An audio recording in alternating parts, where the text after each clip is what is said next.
Good morning. And Kalimera.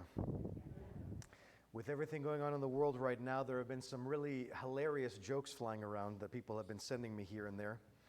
My favorite one that I heard last week was, I am not self-medicating with chocolate. It's just that the hospital gift shop gave me a prescription. They called it a receipt, but details. Anyway. There are many others like this one, and I think that they resonate with us right now because there is a sense of weakness, that we all are feeling right now or perhaps experiencing as we're going forward in life. And when we have this kind of feeling of weakness, obviously, from time to time, a message of assistance or something that kind of relieves that weakness hits home, I think, a little bit. And in addition, of course, to jokes, there have been wonderful stories as well flying around about people who are helping in times like this. Just last week, a Polish veterinarian rescued his 300th animal out of Ukraine. Interestingly enough.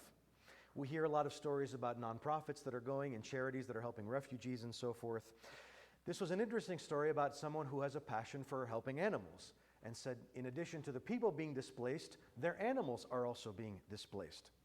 And this specific story that I read was there was a dog who unfortunately had a bullet lodged in his spine that he was able to take out and heal the animal and then give the animal up for adoption, amongst other animals that he was giving up for adoption.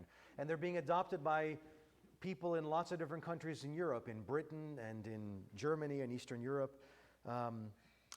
And these are quite amazing stories, right? Quite amazing stories that someone would, by the way, buy his own ambulance or rent his own ambulance or something and go to a war-torn area just to rescue animals and creatures that cannot help themselves in their moments of weakness as well. In our lives, brothers and sisters, do we ever find ourselves in these moments of weakness? Do we ever find ourselves perhaps caught in crossfire? Or metaphorically, needing someone to come and help heal those wounds and maybe take the bullet out? Do we ever find ourselves feeling powerless and helpless, perhaps, in ways that, in afflictions that really have nothing to do with us? It just happens to be a tornado, if you will, or something swirling around us, and we just happen to be in the wrong place at the wrong time. Or if we are culpable a little bit, who knows?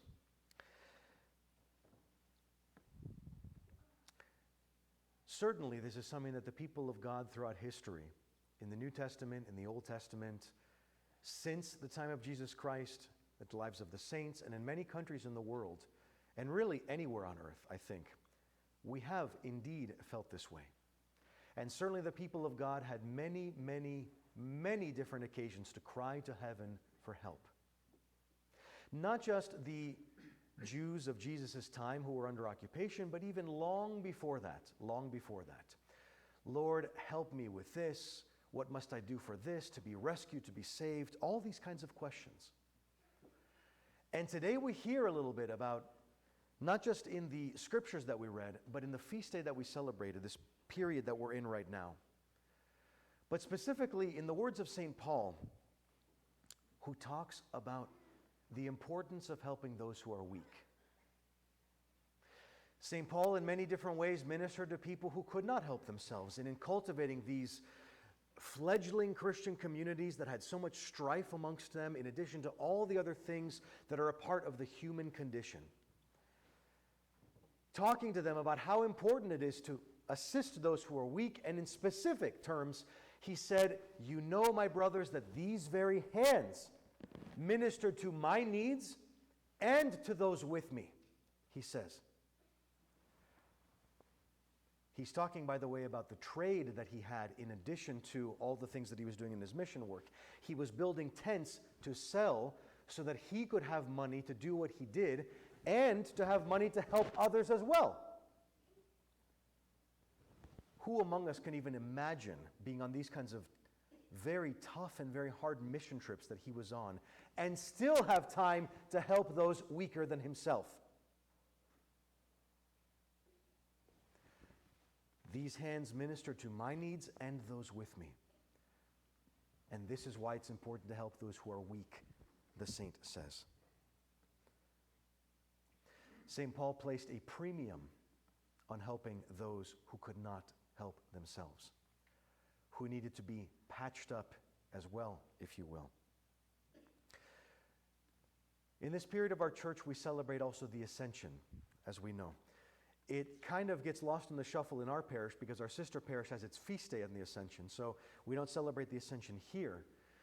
But this Sunday after the Ascension, when we still celebrate, when we still are chanting the hymns and celebrating what Jesus did for us, we know that Jesus was raised up into heaven, but he said one thing that was so telling before being lifted up into the heavens.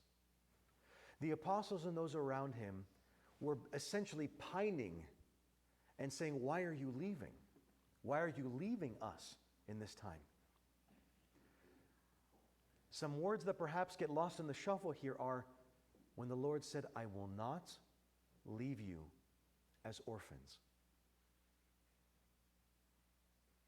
An orphan, when we think about this image, an orphan cannot help itself. A child needs its parents.